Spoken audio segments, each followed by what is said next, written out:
श्रीनाथ जी का जो स्वरूप है ये श्री किशोरी जी और श्याम सुंदर का सम्मिलित स्वरूप है। जो उठी हुई भुजा है श्रीनाथ जी की, ये अर्ध अंग श्री किशोरी जी है, और जो कटी भाग पर जो भुजा है ये अर्ध अंग ये श्याम सुंदर है। एक कथा आती है, जब श्री गोवर्धन में श्रीनाथ जी विराजते थे तो राजभोग आरती करने के पश्चात गोसाई जी जब ठाकुर जी के कपाट बंद कर देते, दो भावों से राजभोग आरती के बाद कपाट बंद किए जाते हैं। ठाकुर जी की इच्छा हो तो गौचारण को चले जाओ, सामने गैया छड़ी आदि सब रख दी जाती है, और यदि ठाकुर जी आप श्रमित हो तो सो जाओ, थोड़ी देर आराम कर लो। आज ठाकुर जी थोड़े श्रमित थे। गोसाई जी ने जैसी कपाट बंद किए, ठाकुर जी से प्रार्थना की, हे श्याम सुंदर अब शयन करो। सैया बिछा दी, सेज लगा दी, और ठाकुर जी पौड़ गए। जैसी कपाट बंद होते हैं दोनों रूप प्रकट हो जाते हैं, श्याम सुंदर और किशोरी जी दोनों प्रकट हो जाते हैं। दोनों एक संग शयन करते हैं सेज पर। लेकिन जब कभी भी शयन का भाव होता है तो किशोरी जी ये अनुभव करती हैं कि शयन निद्रा लगने के बाद थोड़ी देर बाद जब वे नेत्र खोल के देखते हैं तो श्याम सुंदर वहां है ही नहीं, कहीं चले जाते हैं ठाकुर जी। किशोरी जी अकेली पौड़ी रहती हैं। आज भी किशोरी जी को पता था कि नित्य श्याम सुंदर कहीं ना कहीं जाते हैं, आज मैं इनके संग जाऊंगी। कहां जाते हैं ये? आज जैसे ही पौढ़े दोनों और ठाकुर जी नेत्र बंद करके यूं दिखावे कि मैं सो रहा हूं। किशोरी जी ने भी आज नाटक किया सोवे को। जैसे ही कन्हैया ने देखी कि किशोरी जी सो गई तो उठ करके ठाकुर जी सहज है करके जैसे चलवे लगे, किशोरी जी उठ के बैठ गई। कहां जा रहे हो? पीछे देखी श्याम सुंदर ने प्रणाम किया, बोले किशोरी जी आप विराजो, आप शयन करो, मैं अभी आऊं। बोले अभी की नहीं, आप रोज कहीं ना कहीं जाओ। कहां जाओ मुझको सही से बताओ। ठाकुर जी बोले एक भक्त है, वासो मिलवे जाऊं मैं। कौन सा भक्त? बोले आपको स्मृति में हो तो निवृत्त निकुंज की लीला में जब हम दोनों रमण कर रहे थे तब एक मेरो प्रिय भक्त उद्धव मेरे दर्शन के काजे आयो। ललिता विशाखा दोनों ने वासे मना करी कि निवृत्त निकुंज में दोनों श्यामा श्याम लीला कर रहे हैं, भीतर प्रवेश मत करियो उद्धव। भीतर हम लोगों को भी प्रवेश नहीं है तो तुम तो बिल्कुल ही मत करना। लेकिन उद्धव ने उनकी बात नहीं मानी और उद्धव भीतर प्रवेश कर गए। तो जैसे उद्धव प्रवेश किए तो ललिता विशाखा में से किसी एक ने श्री उद्धव जी को श्राप दे दिया। तुम हट करके भीतर जा रहे हो ना, हमारी बात नहीं मान रहे हो। निवृत्त निकुंज है, यहां पे कोई प्रवेश नहीं कर सकता, केवल श्याम सुंदर और किशोरी जी रहते हैं। लेकिन तुम हट पूर्वक भीतर प्रवेश कर रहे हो, हम श्राप देती हैं तुम नेत्रहीन हो जाओ, तुमको भीतर कुछ नहीं दिखेगा। भीतर जब उद्धव जी पहुंचे कुछ नहीं दिखा। ठाकुर जी बोल रहे हैं अरे उद्धव तुम कैसे आए, आओ विराजो। उद्धव जी बोले लाल जी आप कहां हो? बोले मैं यहीं तुम्हारे सामने बैठा हूं। उद्धव जी बोले लेकिन मुंह को दिख तो नहीं रहे भगवान। किशोरी जी बोली अरे उद्धव ने ध्यान से देखो, हम सामने ही तो बैठे हैं तुम्हारे। उद्धव जी ने खूब प्रयास किया लेकिन ठाकुर जी नहीं दिखे। यमुना जल से जाकर के नेत्रन को प्रक्षालन कियो लेकिन फिर भी ठाकुर जी को दर्शन नहीं भयो। तब ठाकुर जी उद्धव जी को लेके बाहर आए। विशाखा से पूछी उद्धव को दर्शन क्यों नहीं है रे? तब विशाखा ने बताई कि हमने श्राप दियो है, निवृत्त निकुंज में बिना आज्ञा के प्रवेश कर रहे थे इसलिए श्राप किया है कि ये देख नहीं पाएंगे। उद्धव जी चरणन में गिर गए, भगवान मैं आपके दर्शन के बिना कैसे जीऊंगा? ठाकुर जी बोले उद्धव तुम चिंता मत करो, अब कलिकाल में मैं और किशोरी जी दोनों धराधाम पर लीला के लिए विराजेंगे और वह लीला को दर्शन सबको नाय हुए करेगो, कछु प्रेमी जनन को ही हुए करेगो। उन प्रेमीन में तुम अग्रगण्य होगे और तुम मेरे प्रिय भक्त सूरदास बन करके इस धराधाम पर विराजोगे। और श्री उद्धव जी महाराज ही सूरदास जी के रूप में पधारे। जा दिन से सूरदास जी शरणागत भय श्रीमद वल्लभाचार्य जी के, वादन से नित्य राजभोग के बाद ठाकुर जी छलांग के चले जाएं और सूरदास की कुटिया में बैठ कर के वहां पर सूरदास के सुंदर भावन को श्रवण करें। मेरो प्रिय उद्धव है। ठाकुर जी बोले मैं वहीं जा रहा हूं। किशोरी जी बोली मैं भी चलूंगी संग में, आप अकेले नहीं जाओगे, और यदि आप अकेले गए, मोकू नहीं लेके गए संग में, तो मैं आज गुसाई जी से आपकी शिकायत कर दूंगी। ठाकुर जी जब घर में विराजते हैं ना, सेवा में विराजते हैं, अपने अर्चक से थोड़ा भय खाते हैं। मेरी तो खूब लड़ाई हो गया मैं लाल जी से, कभी श्रृंगार में अगर विक्षेप है रहे हो, कोई और बात हो, मैं तो डांट फटकार दूं खूब। अरे तो नेह भी तो लड़ा रहे हैं, तो डांटवे को अधिकार भी वही को है जो प्रेम से चर्चा करे। हम सुख को विचार करें, यही हमारे डांटे। माता पिता ऐसे ही बोलते हैं, तेरो भलो चामे, या हमारे डांट रहे हैं। ऐसे हम भी आपके सुख को विचार करें, यही हमारे डांटे। काउ दिन ठाकुर जी यदि तैयार ना हो, मैं काउ दिन मुकुट उठा उठा के फेंकें, तो देखो ठाकुर जी की सेवा में 2-3 विषयों का भाव रखना है। ये जो मूर्छल आरती के समय होती है ना, चंवर तो होती है कि कोई अला वला लाल जी को नहीं लगे। मोरछड़ क्यों होती है? मोरछड़ के भीतर जो मयूर पंख हैं, जब वो हिलते हैं तो ठाकुर जी उनको देखने में व्यस्त हो जाते हैं और यशोदा मैया इतने में आरती कर देती है। नहीं तो छोटे बालक की मैया जब नजर उतारे तो बालक कहाँ रुके, कभी यहां भागे कभी वहां भागे। ये हमारे मोरछड़ को भाव है, ताकि ठाकुर जी को ध्यान वहां की तरफ केंद्रित रहे, ठाकुर जी मुस्कुराते रहे और यशोदा मैया उनकी आरती करते। ऐसे ही प्रत्येक भाव में जब श्रृंगार करते हैं तो ठाकुर जी के सन्मुख कुछ भोजन के पदार्थ रख दो, कुछ खिलौना रख दो। हमारे बाल भाव में ऐसी सेवा है, ठाकुर जी के पास में कुछ खिलौना रख दो, कुछ भोजन के पदार्थ रख दो, फिर श्रृंगार करो। क्यों? ठाकुर जी फिर श्रृंगार गिरेंगे नहीं अपना। ये जो बार बार मुकुट गिरे, बार बार माला गिरे, ये सब नहीं होगा। ठाकुर जी सहज श्रृंगार करवा लेते हैं। लेकिन कई बार ऐसा होता है कि खूब सारे खिलौने धर दिए, खूब सामग्री धर दी, लेकिन ठाकुर जी फिर भी श्रृंगार गिर दें। ठाकुर जी पता चल जाए ये सब मेरे ध्यान भटकावे के काजे है। तू तो मोर पंख लगा के मुकुट धरा के चलो जाए, पूरे दिन मेरे सर में कितनो दर्द होगा तो का पतो, उठा उठा के फेंके फिरवाए। तब कहा करें, लाल जी के सामने धर दूं सब सामान, न हरे तैयार न होनो तैयार, ठीक है, ऐसे ही खड़ो कर दूंगा नंगो धरंगो। सबरे दर्शनार्थी आवेंगे, आकर के जैसे ही देखेंगे फिर तुम्हारी ही निंदा होगी। सबरे फोटो खींच खींच के ले जाएंगे, लंगोटी में खड़े रहेंगे, सब जगह डाल देंगे, फेसबुक इंस्टाग्राम पे सब देखेंगे।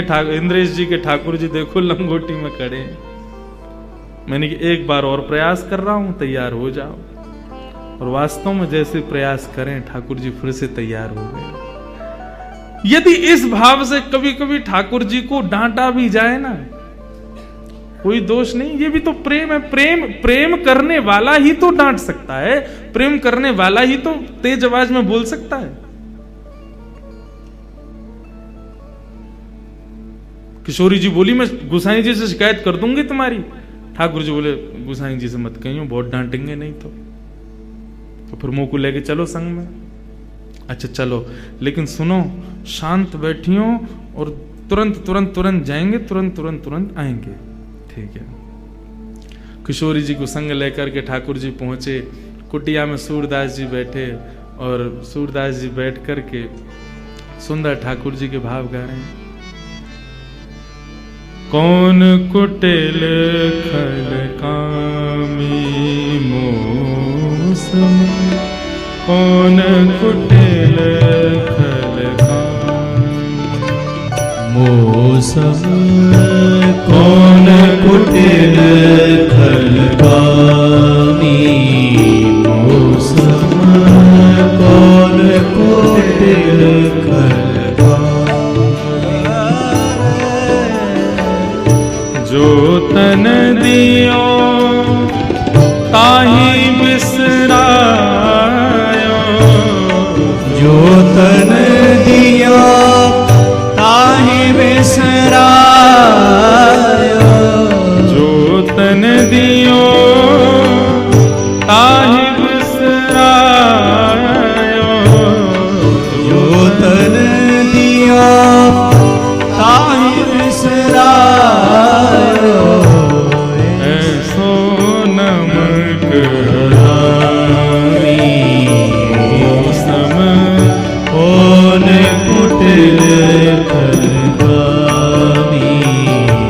मौसम कौन कुटिल खलगामी, मौसम कौन कुटिल खलगामी। सूरदास जी गान कर रहे हैं। इतने में ही श्याम सुंदर किशोरी जी दोनों पहुंच गए। कुटिया के एक कोने में बैठ करके सूरदास जी को श्रवण कर रहे हैं। सूरदास जी भाव विभोर होकर के गान करते जा रहे हैं। एक के बाद एक सुंदर सुंदर पदों का, एक के बाद एक सुंदर सुंदर भावों का गान कर रहे हैं। ठाकुर जी श्रवण करके आनंदित हो रहे हैं, लेकिन किशोरी जी तो भाव विभोर हो रही हैं। ठाकुर जी से बोली, या को नेत्र दे दो। ठाकुर जी बोले, मैं पहले ही मना कर रहा हूं, कुछ करवे ना जानो, केवल सुन के वापस आनो। और आप या नेत्र दे दो, फिर कहोगे या यूं कर दो, यूं कर, यूं जैसो चल लो, ठीक है, ऐसे ही रहने दो। किशोरी जी बोले, बहुत निष्ठुर हो आप, बेचारो कैसे सुंदर सुंदर भाव बना बना के गावे और वापस नेक कृपा ना कर सको, नेक नेत्र दे दो, का बुराई है। ठाकुर जी बोले, मैं मुंह को जब देना होगा मैं दे दूंगा। मुंह को सूरदास ऐसे ही प्रिय है। और रही बात नेत्र देवे की, ललिता विशाखा के श्राप से श्रापित हैं और अपने भक्तन के श्राप को मैं दूर नहीं कर सकूं। और सूरदास जी वही में आनंदित है। यदि संसार को देखेगो, संसार में या को मोह है गयो, संसार में आप आकृष्ट है गयो, तो मेरो भाव ना गा पावेगो, या हमारे मैं नेत्र ना दूंगो या को। किशोरी जी बोली, तो कछु तो कृपा करो, नेत्र ना दे रहे तो कछु अपनो आलिंगन दे दो, अपने स्पर्श दे दो।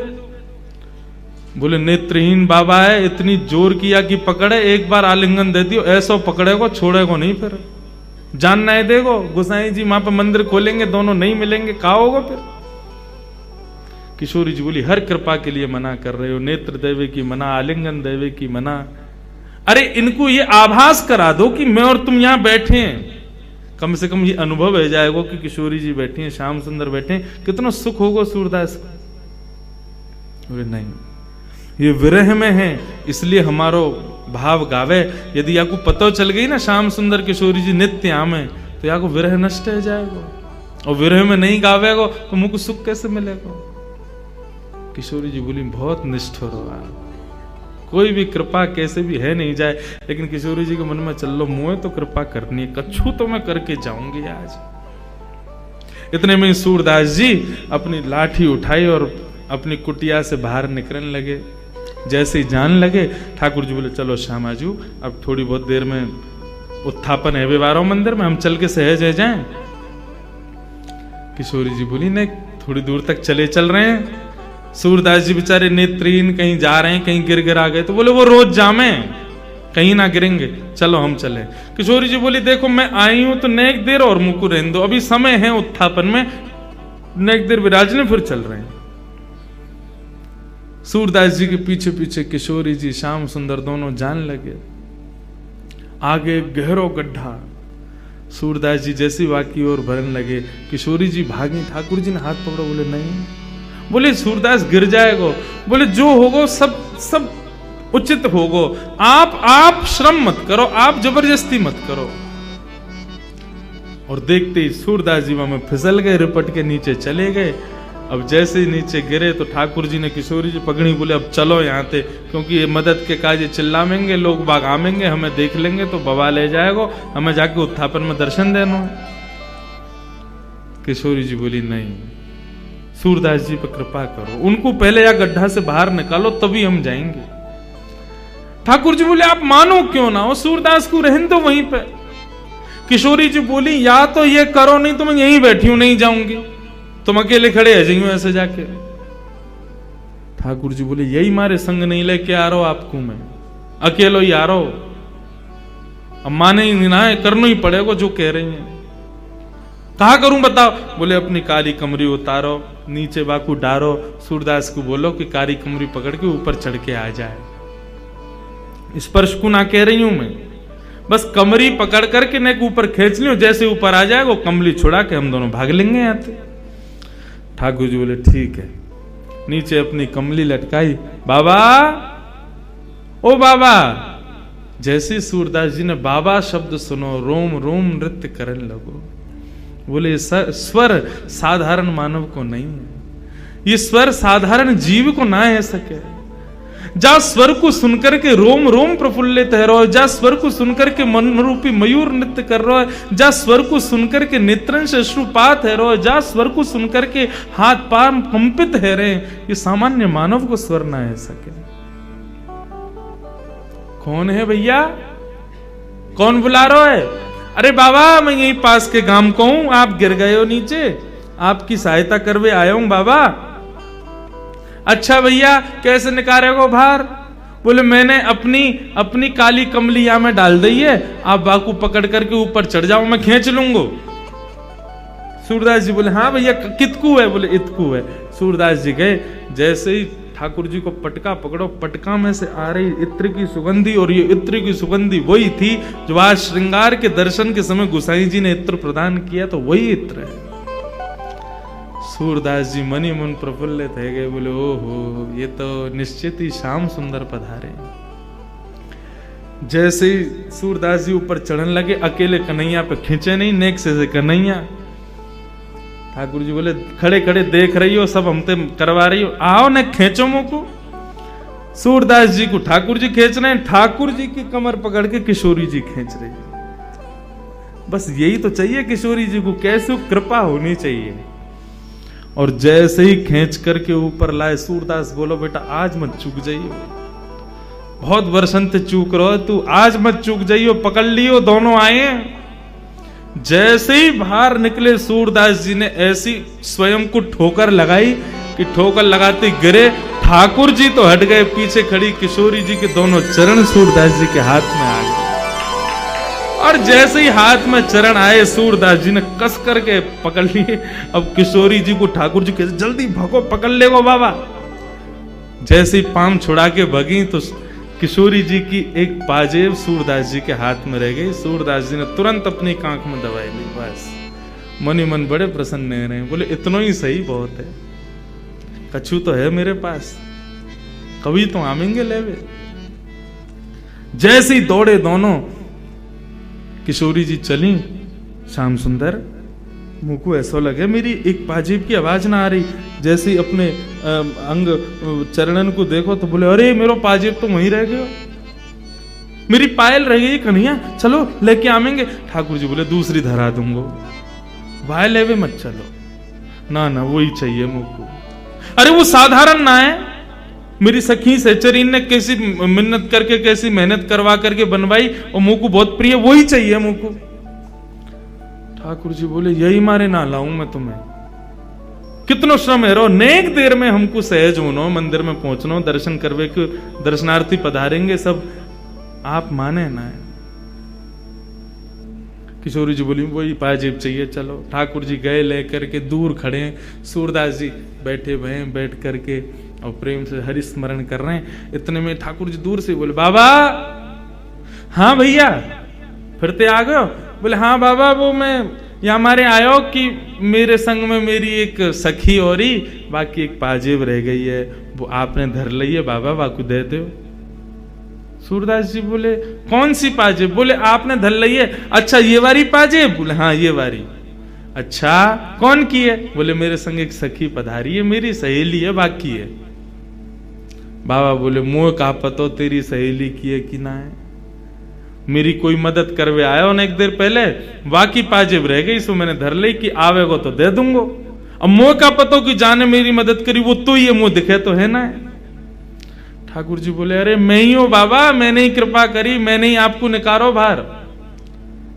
सूरदास जी बोले मैं ना मानू भैया, कहीं मैंने पाजेब दे दी और जाने मेरी सहायता करी, कहीं वो आगो तो, और वो कहे कि मेरी पाजेब दो, तो मैं तो दुबधाम पड़ जाऊंगा, मुझे तो पतो ही ना है कौन की है।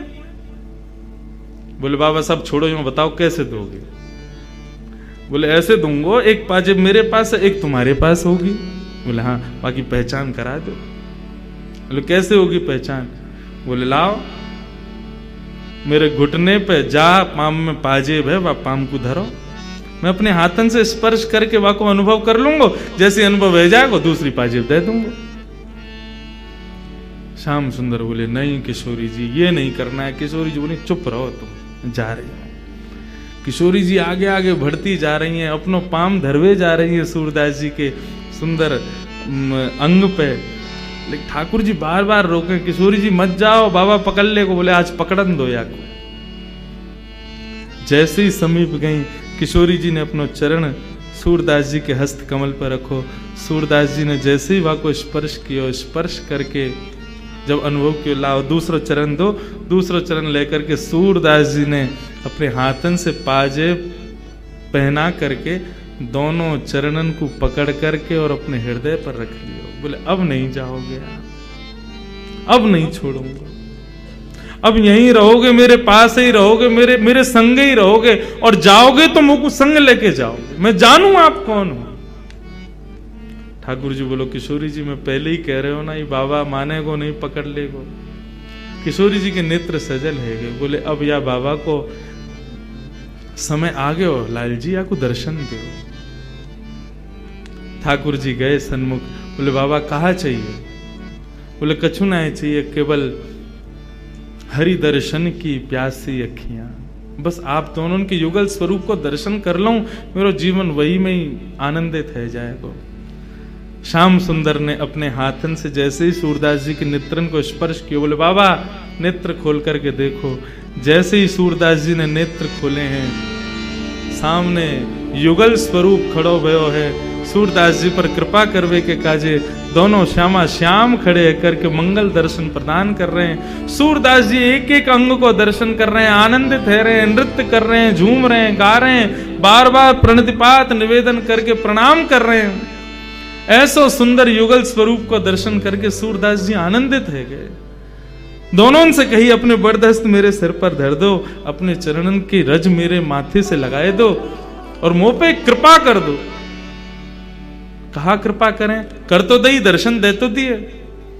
सूरदास जी बोले ना, मुंह को फिर से नेत्रहीन बनाए दो। जिन नैनन में आप बस गए, उन नैनन से अब दुनिया को ना देखना चाहूं मैं। आप कृपा करके मुंह को फिर से नेत्रहीन बनाए दो। ऐसी करुणामयी है श्री किशोरी जी।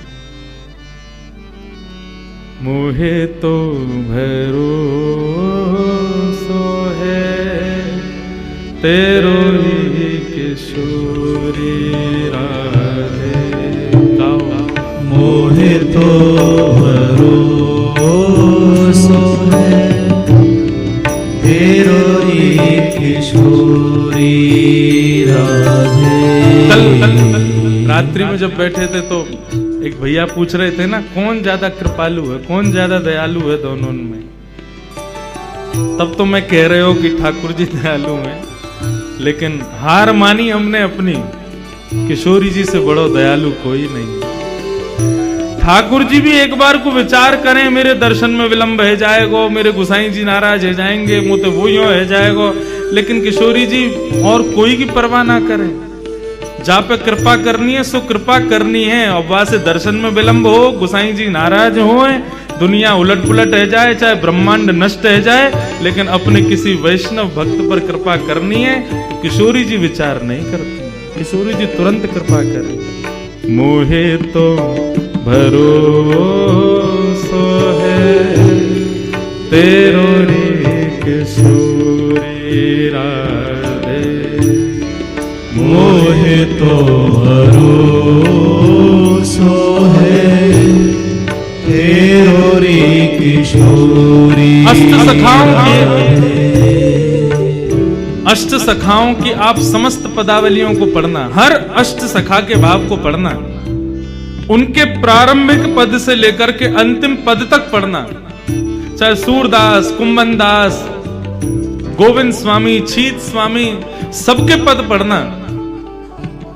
सबने अपने संपूर्ण जीवन में ठाकुर जी के रूप का वर्णन किया, ठाकुर जी की दया का वर्णन किया, ठाकुर जी के भाव का वर्णन किया। लेकिन जब आठों सखा अपने जीवन के परायण पर आए, उसके अंत पर आए, तब उनसे जब पूछा गया कि आपको जीवन अब ठाकुर जी के चरणन में विलीन है, व्यवहारो है, अपने मुख से अपनो अंतिम पद तो कछु दे के जाओ, अपनो अंतिम भाव कह के जाओ। तो आठों सखाओं ने अपने अंतिम भाव में श्री किशोरी जी को प्रणाम किया, श्री लाडली जी को प्रणाम किया, उन्हीं का वर्णन करते हुए अपने भाव को विश्राम दिया। क्योंकि आठों जानते हैं कि कृपामयी तो वही है, करुणामयी तो वही है, वही करुणा करेंगी, वही कृपा करेंगी। मोहे तो भरोसो है तेरो री किशोरी राधे, मोहे तो भरोसो है तेरो रे किशोरी राधे। मुक्ति भुक्ति नामागत केवल, मुक्ति भुक्ति नामागत केवल, मुक्ति भुक्ति नामागत केवल, मुक्ति भुक्ति नामागत केवल। अपनो जान संभालो किशोरी राधे, अपनो जान संभारो किशोरी राधे। बंधु मुक्ति भुक्ति नहीं चाहिए। किशोरी जी के मन में केवल, किशोरी जी को केवल इतना पता हो, कितना पता हो कि वृंदावन में गिरधर लाल जी की सेवा होवे। अच्छा कौन करेगा सेवा को? बोले इंद्रेश नाम को एक कथा को छोटा सा वक्ता है वो करे। यदि उनके जहन में इतना भी आ गया ना कि कोई इंद्रेश नाम को एक छोरा है वो सेवा करे, हमारा कल्याण तो वही थे है जानो है। हमें इतना ही है जाए कि हाँ उनको पता हो कि मेरा नाम का है। लोग कहते हैं आप क्यों बार बार ठाकुर जी का नाम जप करते हो, क्यों ठाकुर जी का स्मरण करते हो? हम ठाकुर जी को स्मरण या मारे करें क्योंकि हमारे फोन पर बार बार यदि कोई मिस कॉल मारे तो हम ट्रू कॉलर पर जाके चेक करें भाई कौन है ये दिन भर मिस कॉल मारते रहे, वहां को नाम आ जाए फलानो फलानो नाम है, अच्छा ये है, ये रोज रोज फोन करें। ऐसे हम रोज रोज किशोरी जी को याद करें तो किशोरी जी के पास में संकेत पहुंचता कौन है रोज रोज याद करे? बोले नागपुर में राधा निवास में एक फलाने नाम को व्यक्ति है वो याद करे आपको। किशोरी जी वहां पे ज्यादा प्रसन्न भी ना हो, अच्छा तो वो है ये, बोले अच्छा बस इतना एक बार स्मरण करके जीवन में कभी देखें भी नहीं, हम पे तो एक बार में ही कृपा है जाएगी। एक बार उनके जहन में नाम पहुंच जाए बस उन्हें पता चल जाए कि हम कोई हैं।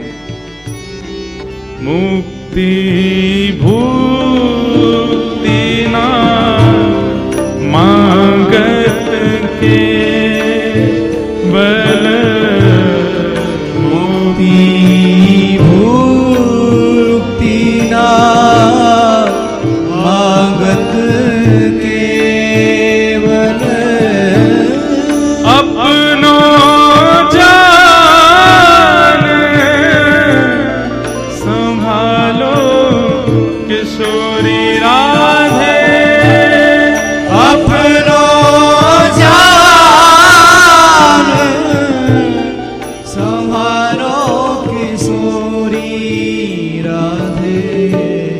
मोहे तो भरोसो है तेरो रे किशोरी राधे, मोहे तो भरोसो है तेरो रे किशोरी राधे।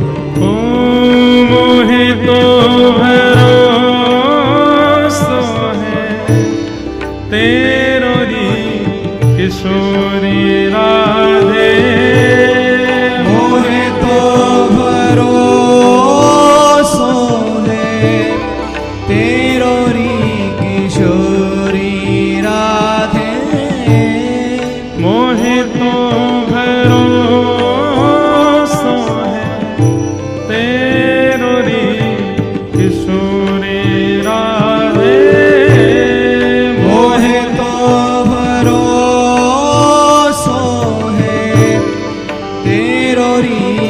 किशोरी राधे मोहे तो भरोसा है तेरो रे किशोरी राधे।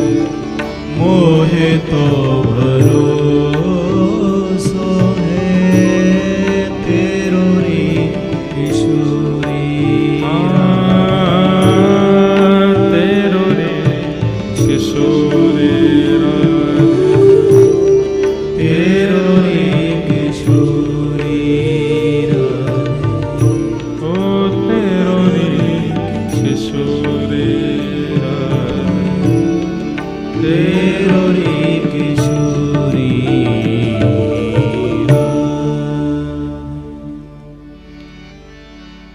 श्री किशोरी जी की ऐसी अद्भुत कृपा। ठाकुर जी के पास मुंदरी मिल गई। ठाकुर जी उदास होकर वहां से चले गए। अब जैसी ठाकुर जी वहां से गए, ललता विशाखा ने किशोरी जी को रोको, बोले आप नहीं जाओगे। ठाकुर जी बोले अब कहां जाऊं? क्यों? ग्वाल बालन के पास गए हो तो ये सबरी जाकर के माऊ बता देंगे कि मुंदरी मेरे पास मिल गई, और यदि मैं घर गए तो मैया ते जाके बता देंगे कि यानी किशोरी जी की मुंदरी चुराई। ठाकुर जी बोले ना यहां जा सके ना वहां जा सके, कहां जाएं? बोले तो सो जाओ। और महाराज एक कदम्ब की छांव के नीचे ठाकुर जी सुंदर सेज बना करके और वहां सो गए। ऐसे ढीठ हैं हमारे कन्हैया, चोरी पकड़ी गई है, उन्हें नींद आ रही है, सो गए वृक्ष के नीचे जाके, चिंता विहीन हो गए। कोई बात नहीं, पकड़े गए तो पकड़े गए, अपने इनके बीच में ही तो पकड़ोगे, हूं कोई बाहर के इन्हें तो ना पकड़ो। सो गए। अब तो महाराज ललिता विशाखा समस्त सखियों को किशोरी जी डांट रही हैं, बोले तुमको शर्म नहीं आती है, और वो श्याम सुंदर को इतना श्रम करा दियो, ऐसी ऐसी बात उनसे कह दी तुमने, बेचारे रूठ के यहाँ से चले गए, चलो उनको मनावे चलो। सहचरी बोली तो किशोरी जी ने केवल भ्रगुटी टेढ़ी की, बोले समझ नहीं आ रही है बात, चलो। श्याम सुंदर को श्रम कैसे भयो? वे श्रम में रहेंगे तब तक मेरो हृदय विचलित रहेगा, चलो प्रणाम करवे चलो, क्षमा मांग के आएंगे।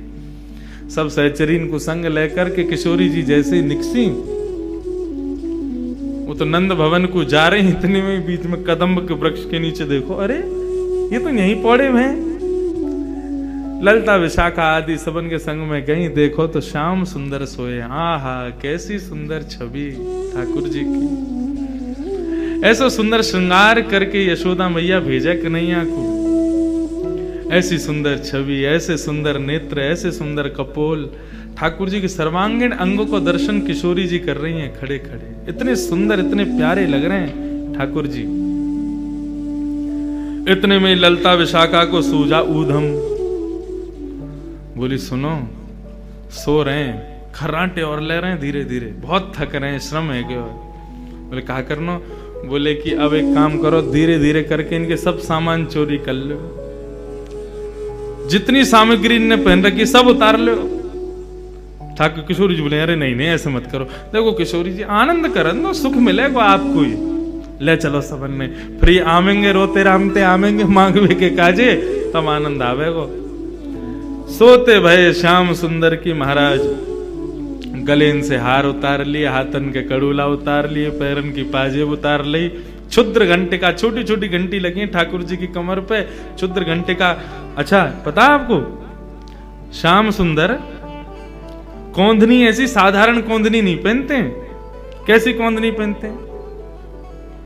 क्षुद्र घंटे का, छोटी छोटी घंटी लगी है उसमें कौंधनी में। क्यों?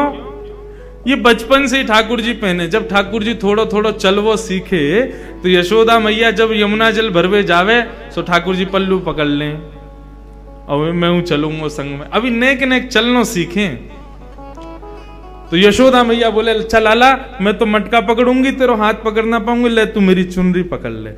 सो ठाकुर जी चुनरी पकड़ करके मुंह में उंगली दबाए, चारों तरफ देखते चले और मैया के पीछे पीछे जामे। लेकिन जैसी कोई गोपी देखे कन्हैया जा रहे हैं, सो हाथ में माखन लेके आवे, लाला आजा आजा माखन खावे को। सोई वो तो मन मैया की चुनरी छोड़े वह गोपी के पास चले जाए, और माँ बैठ के बढ़िया प्रेम से माखन काम है। मैया ने एक दूर चली जाए, ने एक दूर, लाला कैसो, लाला कहाँ गयो, अरे मेरो लाला कहाँ गयो, वह ढूंढे सब जगह खोजे, कन्हैया कहीं ना मिले। मैया दौड़ती भैया आवे, सबंत पूछा, अरे मेरो लाला देखो, मेरो कन्हैया देखो। इतने में कहा पावे एक गोपी की गोद में बैठ के वो तो माखन खा रहा है। मैया बोली, लाला तो रोज कभी कहीं भग जाए, कभी कहीं भग जाए, क्या करें। सो आज मैया लाला की कोंदनी उतार के और सुनार के पास लेके गई और बोली, यहाँ में एक काम कर, सोने की छोटी छोटी घंटी लगा दे। क्यों? बोले जब कबू मेरो लाला या पहन के चलेगो तो घंटी इनकी आवाज आती रहेगी, मुझको पतो लगती रहेगी कि मेरो लाला कहाँ जा रहा है। आज ठाकुर जी को जन्मोत्सव, ऐसी कथा आवे, ठाकुर जी के जन्मोत्सव पे ठाकुर जी जातना 3 वर्ष के भय, यशोदा मैया ने लाला को सवेरे सवेरे कोंदनी पहना दी। और कोंदनी जैसे ही ठाकुर जी ने पहनी तो यशोदा मैया के सिर पर दोनों हाथ धर के ठाकुर जी अपनी कमर को मटका में व क्षुद्र घंटिका के स्वर पर ठाकुर जी नृत्य करें, सबरे गोकुल वासीन को आनंद दे में। तो ऐसी ठाकुर जी की क्षुद्र घंटिका की कोंदनी बहु उतार ली, सबरो श्रृंगार उतार करके, और अंत में वंशी भी ठाकुर जी की धर ली, और सबरी पोटली बांध करके सभी सखी किशोरी जी संग लेके चली गई। अब ठाकुर जी की नींद खुली, जैसी नींद खुली अंगड़ाई लेने लगे, बोले हाँ भाई अब चलें, अब रात है गई, अब जाके माँ बढ़िया प्रेम से। जैसे ही ठाकुर जी उठे, चलनो फिरनो शुरू कियो, तो जितनी आवाज ठाकुर जी के चलवे में आवे, पाजे वन की, क्षुद्र घंटिका की, कछु ना आ रही है। ठाकुर जी ने जैसे नीचे देखो तो वस्त्रन ने छोड़ के तो सब हरण है गयो। कोंदनी चली गई, गले की माला चली गई, पैरन की पाजेब चली गई, कड़ूला चले गए, बाजूबंद चले गए, सब ले गए। ठाकुर जी बोले, ये एक को ही काम है सके, ये वही जरूर विशाखा ललिता ने ये किया होगा। ठाकुर जी पहुंच गए और चेहरे पर ऐसा आंखें लाल पड़ रही हैं क्रोध के कारण ठाकुर जी की, और गए विशाखा से जाके बोले, दे दे। विशाखा बोली, मुंह पे ना है। कहां ना है? बोले वही ना है जो तुम मांग रहे हो। ठाकुर जी बोले, मुझे सब पता हो तेरे पास है, तू दे दे।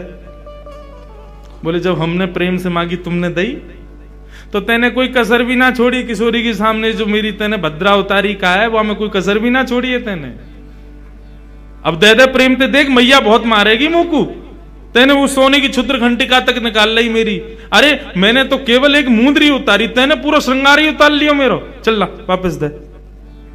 बोले यदि तुम नंद के लाला हो और यशोदा के छलिया हो, और तुम में यदि तुम बहुत अपने आप को बहुत बड़ा कुछ मानो, कुछ समझो, तो लेके दिखाओ। ठाकुर जी बोले, ये तो चैलेंज दे दियो यानी। ठाकुर जी बोले, तो फिर ठीक है, हम नंद के लाला नहीं, हम यशोदा के लाला नहीं, हम नंदगाम के छोरा नहीं, यदि हमने तुम्हारे हाथन से अपनो सारो श्रृंगार लियो नहीं तो आएंगे लौट के, बदला तो लेंगे। विशाखा बोली, हाँ देख लेंगे, आ जाइयो। अब जैसे ही महाराज ठाकुर जी गए, और ठाकुर जी ने जाकर के अपनो सखी वेश धारण कियो, स्वयं को सखी बनायो, अपनी धोती बगलबंदी सब उतार करके सुंदर साड़ी पहनी, और जो भी सखी पहने वो सब पहनो, मांग में सिंदूर भर के, सुंदर चुनरी सी लगा के, मुंह में दबा करके, बिल्कुल सखी रूप भेष धारण करके, बिल्कुल कटीले नेत्र तो ठाकुर जी के ही, श्रृंगार ऐसा सुंदर कियो, हे कृष्ण लला तुम होते लली तो गरे कट जाते करोड़न के। लाला है तो कोई कमी छोड़े ना, लाली बन जाएंगे तो काहल करेंगे, और लाली बन गए ठाकुर जी। और लाली बनकर के यमुना के किनारे बैठ कर के, और ऐसा भाव धारण कियो, ऐसा भाव धारण कियो, जोर जोर से रोमे, आंखन से आंसू बहमे, कभी यहां गिरे, कभी पल्लंग को गिरे, ऐसे गिरते पड़ते महाराज ऐसी दयनीय स्थिति बना ली अपनी। रोते रामते पहुंच गए सबरी सखीन के पास। ललिता विशाखा बोली, अरे अरे बहन, अरे इतनी गिरती पड़ती आ रही है, अरे बहन कौन है बहन, जाके संभालो। ठाकुर जी बोले, मैं कृष्ण विरहिणी हूं, कृष्ण विरह में व्याप्त हूं, जब तक कन्हैया को दर्शन ना होगो मेरो मन ऐसे ही विचलित रहेगो। मुझको श्याम सुंदर के दर्शन कराओ, अरे कोई नंद नंदन के दर्शन कराओ, अरे कोई भाई यशोदा नंदन के दर्शन कराओ, यदि मुझको दर्शन नहीं भयो तो आज ही प्राण निकल जाएंगे। ऐसे रो में ललता विशाखा के कंधा पे सिर धर धर के रो में ठाकुर जी। अरे बा छलिया के चक्कर में काय को पड़ गई तू, वो तो ऐसा है वैसा हो, बाकी बुराई, मैं बुराई ना सुन सकूं, मोते मत करो नहीं तो मेरे प्राण निकल जाएंगे। मुझको श्याम सुंदर के दर्शन कराओ, अरे कोई तो ले आओ मेरे सामने। कृष्ण नाम जबते श्रवण सुनो री आली भूरी री भवन में तो बावरी भई रे। अपने ही भाव को स्वयं ठाकुर जी जो उनके विरह में होता है, वही ठाकुर जी अपने ही विरह में रुदन कर रहे हैं, रुदन कर रहे थे। ललिता विशाखा बोली भैया या की स्थिति तो बहुत दयनीय है, नेका देर में आगे प्राण निकल जाएंगे, यदि कोई या को दर्शन नहीं कराया तो कहा करें। इतने में ललिता बोली, बोले एक युक्ति है। बोले कहा, कन्हैया को पूरा श्रृंगार धरो हमारे पास। बोले हाँ, किशोरी जी को आज श्याम सुंदर बना दे। संपूर्ण कन्हैया को श्रृंगार आज किशोरी जी को चढ़ा करके और उन्हीं को श्याम सुंदर बना करके या की बिचारी के प्राण बचाए लेंगे। ये कृष्ण वीरेन, अब कन्हैया कौन पकड़ के लाबू, तो वैसे ही रूठो बैठो हमते। कन्हैया तो ला ना सके, आज किशोरी जी को श्याम सुंदर बना मैं। और महाराज समस्त गोपी गई और जाकर के वो सबरी पोटली खोली, ठाकुर जी को सबरो श्रृंगार निकालो, किशोरी जी से बोली आओ बैठो, और सबरे महाराज वस्त्र नीचे पजम्मी पहनाई, ऊपर बगलबंदी पहनाई और बना करके पूरा कृष्ण स्वरूप धारण करायो। किशोरी जी को टिपारो जैसे ही धरायो है, सिर पर जैसे कन्हैया अपनो स्वरूप धारण करें वैसो स्वरूप श्री किशोरी जी को धारण करायो है समस्त गोपीन ने। आहा, जैसे ही किशोरी जी अपनो रूप धारण, मतलब ऐसा किशोरी जी ने जब कृष्ण स्वरूप धारण कियो तो उनको देख करके मानो ऐसा लग रहा है कि आज श्याम सुंदर गौर सुंदर है गए। श्याम सुंदर को जो रंग है, जो श्याम वर्ण है, वही गौर वर्ण है गए हो। इतने सुंदर किशोरी जी लग रही, कोई भेद तो वैसे है ना, दोनों एक से ही दिखे, बस वो श्याम है ये गौर है। लेकिन उनको देख करके ललिता विशाखा भी एक दो बार स्वयं को संभाल रही है। अरे अरे बहन देखियो, मुंह को तो मूर्छा आ रही है, किशोरी जी इतनी सुंदर लग रही है, इतनी बढ़िया लग रही है। अरे या स्वरूप को धारण करके श्याम सुंदर के सामने चली जाए तो श्याम सुंदर भी मूर्छित है कि गिर जाएगा, ऐसा सुंदर स्वरूप। जैसे ही किशोरी जी श्याम सुंदर को स्वरूप धारण करके भवन से निकली, सामने कन्हैया गोपी बने बैठे। अरे मेरे कन्हैया दिखा दो, मैं कन्हैया के विरहिणी, और ऐसे रो में। जैसे किशोरी जी आई, ललिता विशाखा, अरे चल रोवे मत, देख ले, देख आ गए श्याम सुंदर। जैसे ही श्याम सुंदर ने किशोरी जी को अपने भेष में देखो, आहा, नृत्य करने लगे। कृष्ण दरस सोवट की ग्वालिनी, कृष्ण दरस सोवट की ग्वालिनी, कृष्ण दरस सोवट की ग्वालिनी, कृष्ण दरस सोवट की ग्वालिनी, कृष्ण दरस सोवट की ग्वालिनी। बार बार पन घट पे आवती, बार बार पन घट पे आवत, बार बार पन घट पे आवती, बार बार पन घट पे आवत, सिर जमुना जलमट की ग्वालिनी, सिर जमुना जलमट की ग्वालिनी, कृष्ण दरस सोवट की ग्वालिनी, कृष्ण दरस सोवट की ग्वालिनी। मनमोहन को रूप सुधालिनी, मनमोहन को रूप सुधालिनी,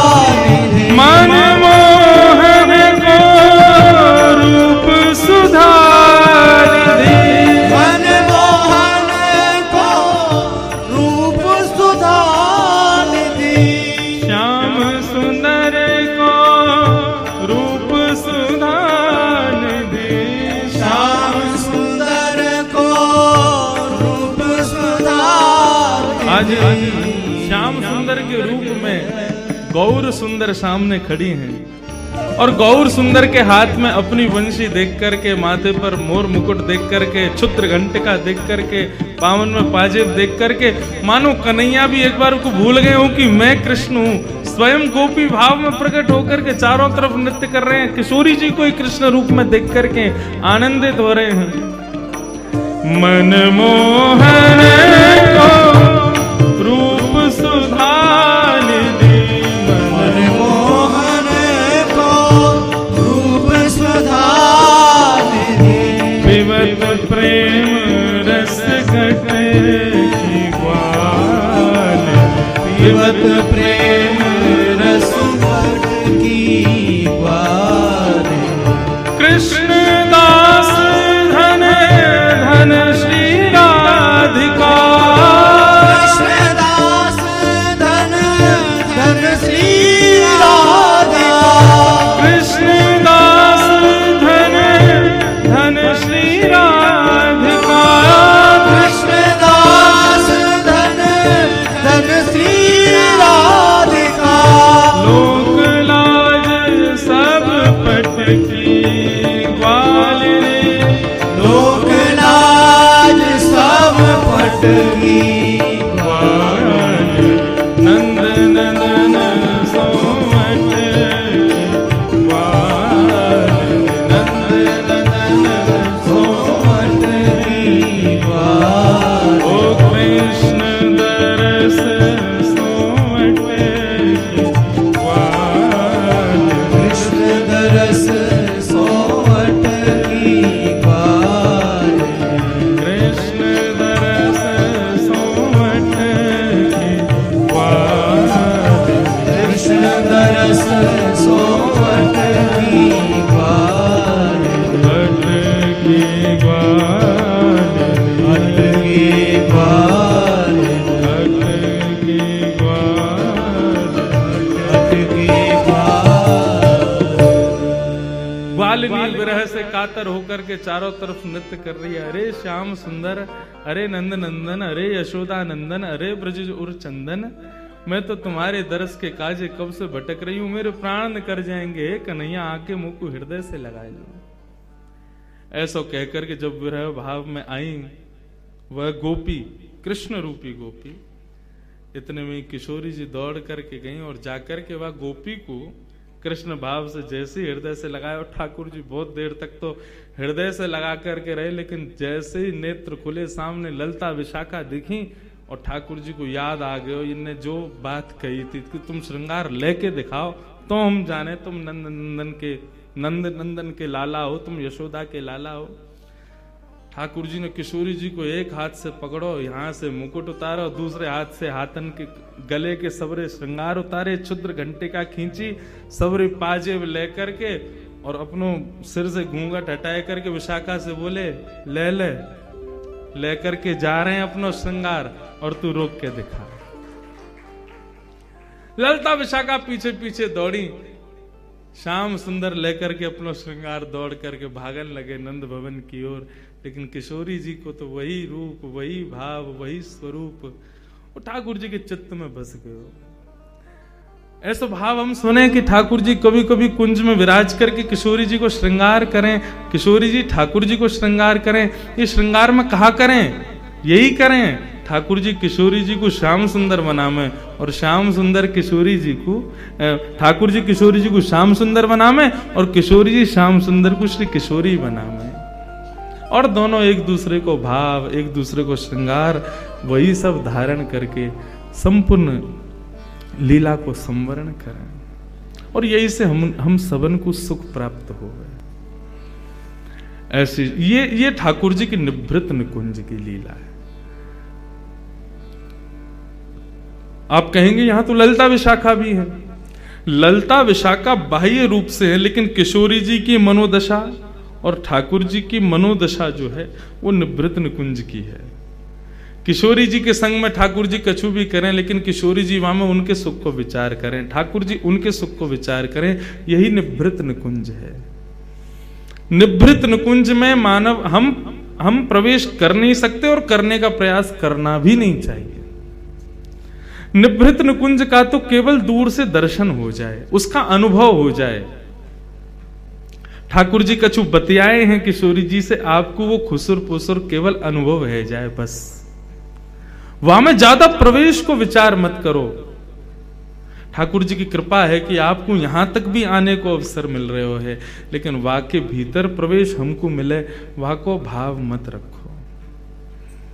कुंज में रहें, निकुंज में रहें, परंतु निभृत निकुंज में तो केवल श्यामा श्याम रहें।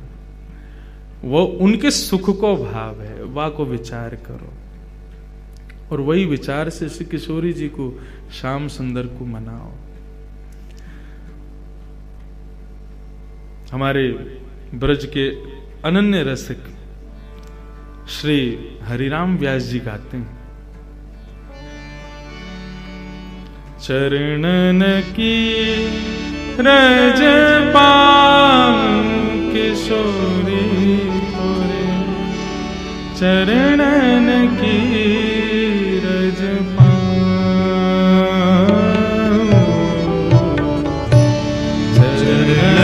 की रज पाऊं किशोरी तेरे, चरणन की रज पाऊं। हरिराम व्यास जी उस स्थिति के थे, वे चाहते तो ये भी कह सकते थे श्री किशोरी तेरे चरणन को पाऊं, लेकिन नहीं, चरणन ने पावे को अधिकार हमारो है ही ना है। किशोरी जी के स्पर्श को भाव हम पे है ही ना है। किशोरी जी की तो केवल छाया पड़ जाए हम पर, किशोरी जी की तो चरण रज केवल उड़ करके माथे से लग जाए, अंग को स्पर्श कर ले, वही में हमारा सुख है। चरणन के स्पर्श को सुख, किशोरी जी के किसी भी प्रकार से स्पर्श को सुख, वो तो केवल कन्हैया को सुख है, वह हम ना ले सके। निवृत्त निकुंज में स्पर्श है, वहां केवल श्याम सुंदर का है। कुंज के और निकुंज के भाव में तो किशोरी जी को केवल छाया पड़ जाए, किशोरी जी हमको देख के मुस्कुरा जाए, किशोरी जी की दृष्टि पड़ जाए, वही में प्रसन्न है। श्री हरिराम व्यास जी इस पद के भाव के पहले भाव में ही कह देते हैं, हमको किशोरी जी के चरण नहीं चाहिए। क्यों? संसार के माया मोह क्रोध जाल जंजाल आदि इन सब से हमारा हृदय इतना निष्ठुर हो चुका है कि किशोरी जी के चरण यदि प्राप्त हो भी गए तो हमारा स्पर्श पाकर के किशोरी जी के चरणन को कष्ट ही होने वाला है। हम या लैला मजनू वाले संसार के लोग, इस निष्ठुर संसार में रहने वाले लोग अपने निष्ठुर कर कमलंते, अपने निष्ठुर भाव से किशोरी जी को स्पर्श करवे जाएंगे, उनको श्रम प्रदान करेंगे। इसलिए श्री हरिराम व्यास जी कहते हैं, चरणन की रज पाऊं किशोरी तोरे, चरणन की रज पाऊं,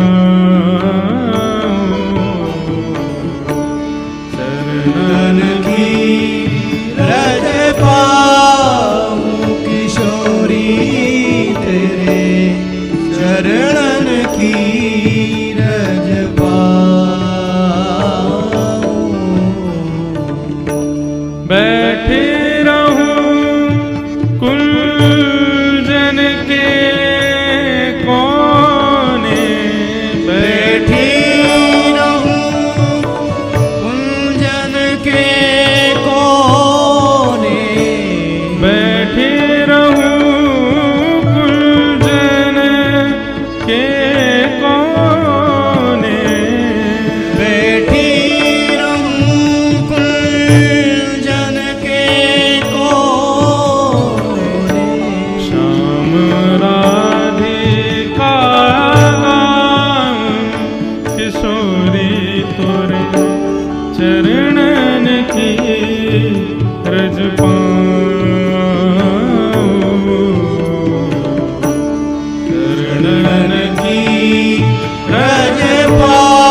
कथाओं के प्रसंग में कहा करता हूं।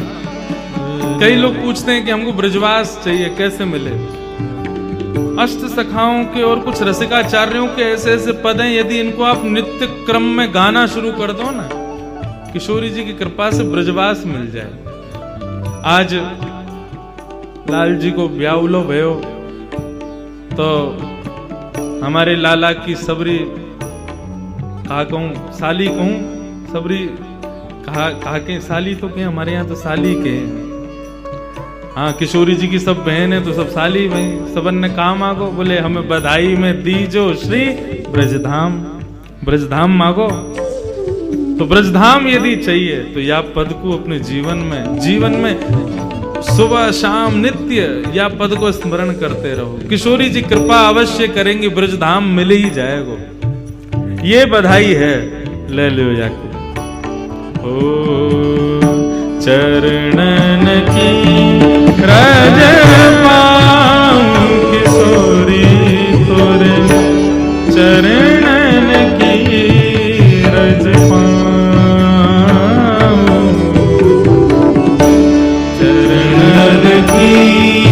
रज पाऊं किशोरी तोरे, चरणन की रज पाऊं। व्यास स्वामिनी की छवि निरखूं, व्यास स्वामिनी की छवि निरखूं, व्यास स्वामिनी की छवि निरखूं, व्यास स्वामिनी की छवि निरखूं, विमल विमल यश गाऊं किशोरी तोरे, चरणन की रज पाऊं, चरणन की रज पाऊं किशोरी तेरे, चरणन की रज पाऊं, चरणन की रज पाऊं किशोरी तोरे, चरणन की रज पाऊं, चरणन की रज पाऊं किशोरी तेरे, चरणन की रज पाऊं, चरणन की रज पाऊं, चरणन की रज, चरणन की रज पाऊं। श्री वृषभानुनंदिनी की श्री युगल जोड़ी सरकार की जय। ऐसी श्री किशोरी जी दयालु हैं।